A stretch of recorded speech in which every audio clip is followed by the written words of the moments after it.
Selamat sore dan salam sejahtera buat kita semua. Rekan-rekan media yang saya hormati, pada kesempatan sore ini, tentunya di dalam bulan Ramadan, saya mengucapkan selamat menjalankan ibadah puasa. Semoga di dalam pelaksanaannya ibadah kita diterima oleh Tuhan Yang Maha Esa. Perlu saya sampaikan bahwa beberapa waktu yang lalu ada arahan Presiden Republik Indonesia terkait beberapa peristiwa yang menyentuh hajat hidup masyarakat. Sepertinya masalah kelangkaan minyak goreng. Kelangkaan ini menjadi perhatian Presiden dan beliau menginstruksikan agar segenap pimpinan kementerian lembaga mengedepankan sense of crisis sehingga setiap peristiwa yang terjadi dan menyangkut hajat hidup masyarakat luas dapat diberikan respon. Kenapa terjadinya hal itu terjadi? Dan khususnya tentang kelangkaan minyak goreng. Kelangkaan minyak goreng ini ironis sekali, karena Indonesia adalah produser CPO terbesar di dunia. Untuk itu, kami telah melakukan penyidikan dan telah ditemukan indikasi kuat bahwa perbuatan tidak pidana korupsi terkait pemberian persetujuan ekspor minyak goreng telah membuat masyarakat luas, khususnya masyarakat kecil, menjadi susah karena harus mengantri dan juga langkanya minyak goreng tersebut. Negara juga harus mengucurkan bantuan langsung tunai minyak goreng yang nilainya tidak kecil. Dalam kondisi kelangkaan minyak goreng yang menyulitkan masyarakat, negara harus hadir. Dan hari ini adalah langkah hadirnya negara untuk mengatasi dan membuat terang apa sebenarnya yang terjadi tentang kelangkaan minyak goreng ini. Rekan media yang saya hormati, kami sampaikan bahwa saat ini tim penyidik Kejaksaan Agung sedang melakukan penyidikan perkara dugaan tindak pidana korupsi dalam pemberian fasilitas ekspor crude palm atau oil atau CPO dan turunannya pada bulan Januari 2021 sampai Maret 2022. Berdasarkan surat perintah Direktur Penyidikan Jaksa Agung Muda Tindak Pidana Khusus nomor PRIN 17-F2-FD2-04 2020 tertanggal 4 April 2022. Pengungkapan perkara tersebut diawali dengan adanya peristiwa kelangkaan dan kenaikan harga minyak goreng di pasaran pada akhir tahun 2021.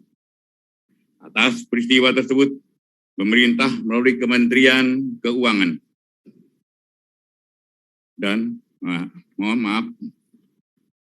atas peristiwa tersebut, pemerintah melalui Kementerian Perdagangan telah mengambil suatu kebijakan menetapkan DMO serta DPO bagi perusahaan yang ingin melaksanakan ekspor CPO dalam produk turunannya serta menetapkan harga eceran tertinggi minyak goreng sawit.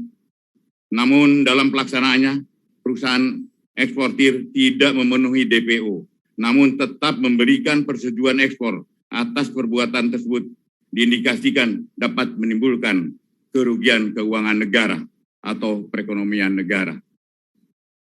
Berdasarkan laporan hasil penyidikan, ditemukan alat bukti permulaan yang cukup, yaitu kami telah memeriksa 19 orang saksi,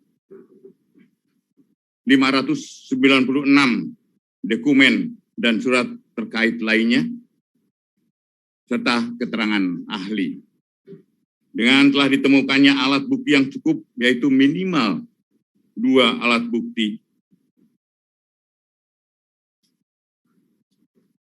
sebagaimana dimaksud di dalam pasal 184 ayat 1 Kitab Undang-Undang Hukum Acara Pidana, maka pada hari ini, Selasa, tanggal 19 April 2022, jaksa penyidik telah menetapkan tersangka dengan perbuatan melawan hukum. Yang dilakukan tersangka adalah: 1. Adanya permufakatan antara pemohon dengan pemberi izin dalam proses penerbitan persetujuan ekspor. Kedua, dikeluarkannya persetujuan ekspor kepada eksportir yang seharusnya ditolak. Ditolak izinnya karena tidak memenuhi syarat,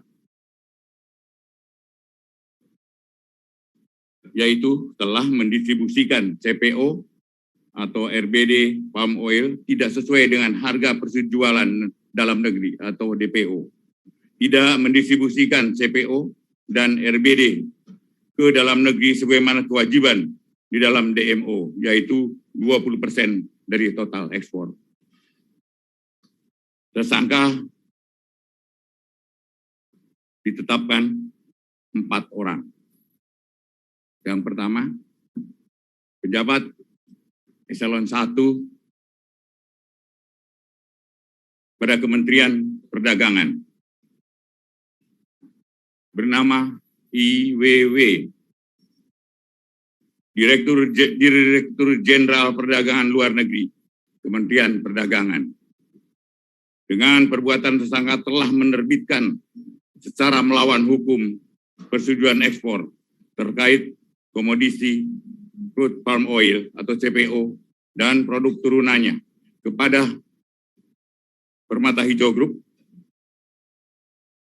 Wilmar Nabati Indonesia, PT Multimas Nabati Asahan, dan PT Musim Mas.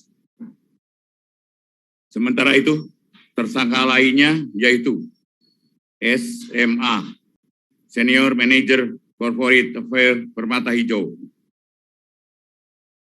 2. Tersangka MPT, Komisaris PT Wilmar Nabati Indonesia. 3. Tersangka PT, General Manager Bagian General Affairs PT Musimas.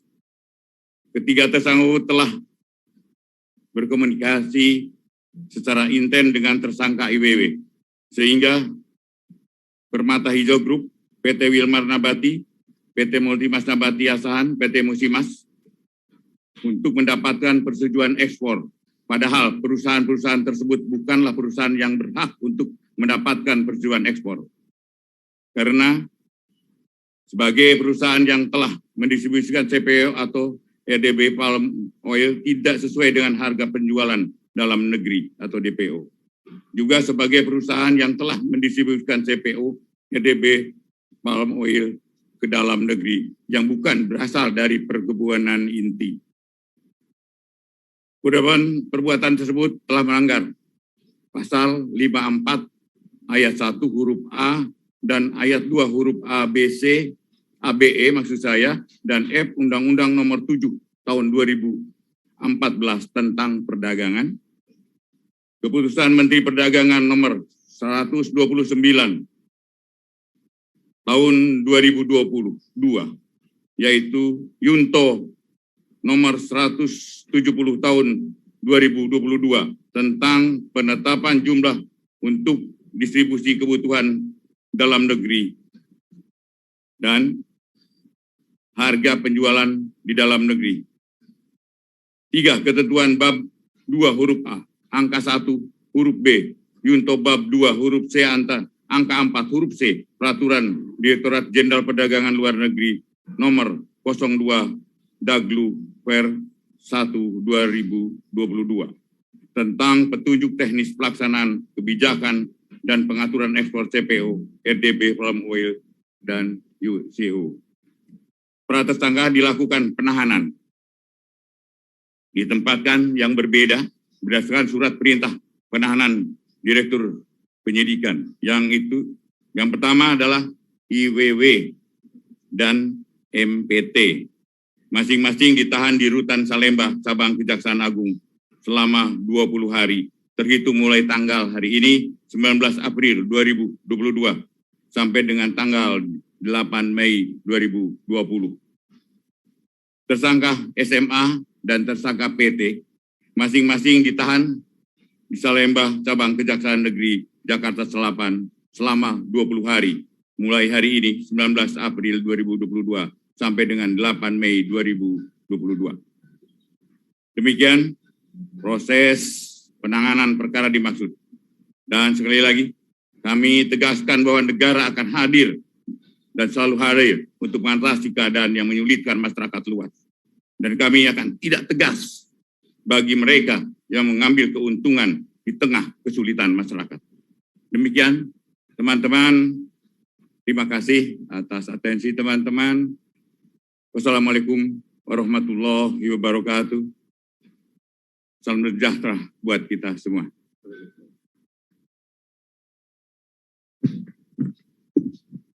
Pak, izin kami TV One ingin menanyakan berkaitan dengan hasil konferensi pers tadi yang disampaikan mengenai barbuk awalnya ini seperti apa saja, Pak? Kemudian yang kedua, apakah mafia migor ini sudah bermain sebelum adanya kelangkaan migor? Dan juga tadi kan disebutkan ada 3 perusahaan swasta. Sebenarnya kan perusahaan swasta yang berkaitan dengan migor ini kan banyak juga, Pak. Mungkin ada lagi dari perusahaan swasta lainnya?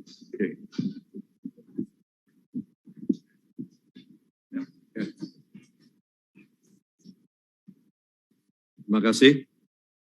Jadi perlu dijelaskan bahwa ini terjadi kelangkaan minyak goreng tersebut. Ini kita teliti ya. Teliti dari beberapa kebijakan yang telah dikeluarkan oleh pemerintah.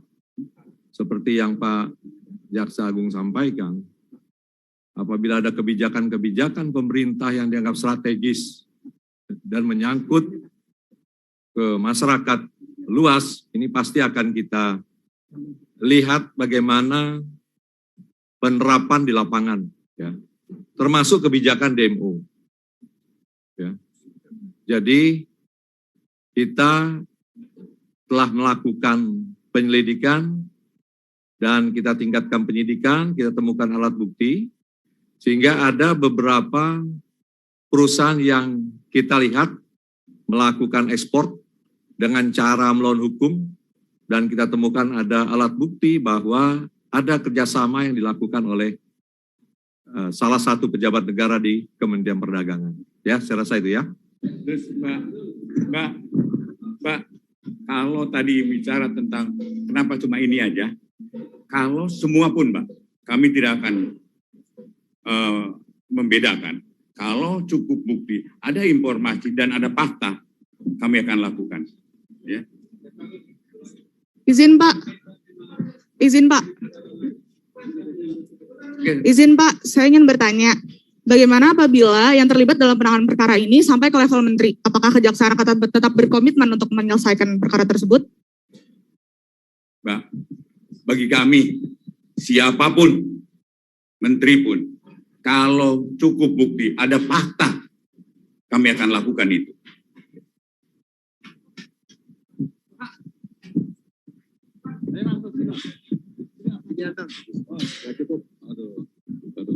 Assalamualaikum warahmatullahi wabarakatuh. Selamat sore Pak Jaksa Agung. Pertanyaannya sebenarnya sederhana saja. Kalau saya mencermati tadi penjelasan dari Pak Jaksa Agung, ini kan menyangkut kebijakan ekspor. Tentu tidak mungkin, barangkali menurut saya Pak Menteri tidak mengetahui itu. Pasti dirapatkan oleh Dirjen yang sudah jadi tersangka. Pertanyaannya, apakah Pak Menteri ini sudah dimintai keterangan oleh penyidik sehingga terang benderang perkara ini? Terima kasih Pak. Assalamualaikum warahmatullahi wabarakatuh. Karena penyidikan ini kan baru mulai tanggal 4. Dan kami akan dalami. Benar ini kebijakan dan kami akan dalami. Kalau memang cukup bukti, kami tidak akan melakukan hal-hal yang sebenarnya harus kami lakukan. Artinya siapapun pelakunya. Kalau cukup bukti, kami akan lakukan.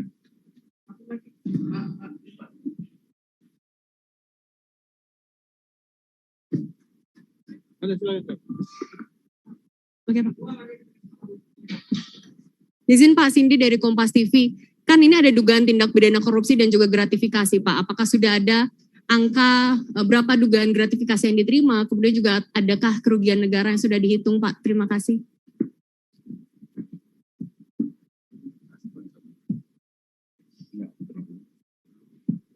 Ini Mbak, untuk perhitungan ya kerugian negara kita sedang dilaksanakan. Ya, kemudian kalau itu ada gratifikasi pasti akan dalami. Ya.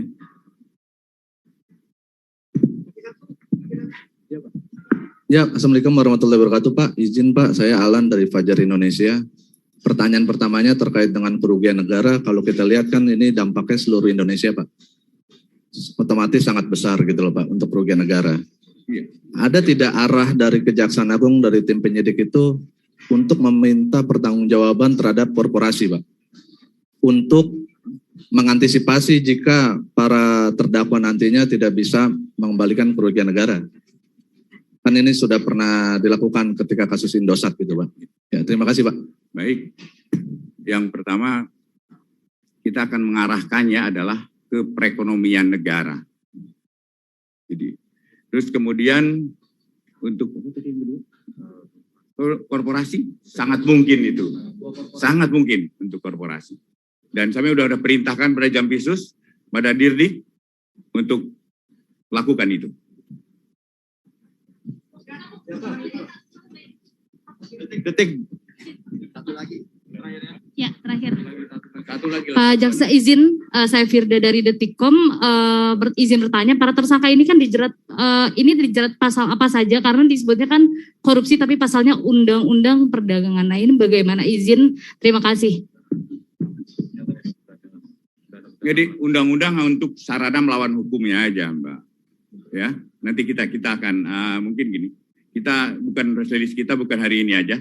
Kami akan segera dalami ini dan saya juga akan minta pada Dirdik, pada Jampisus waktu harus segera. Kita mungkin tidak hal-hal yang biasa. Saya akan lakukan penanganan ini yang luar biasa karena memerlukan kecepatan.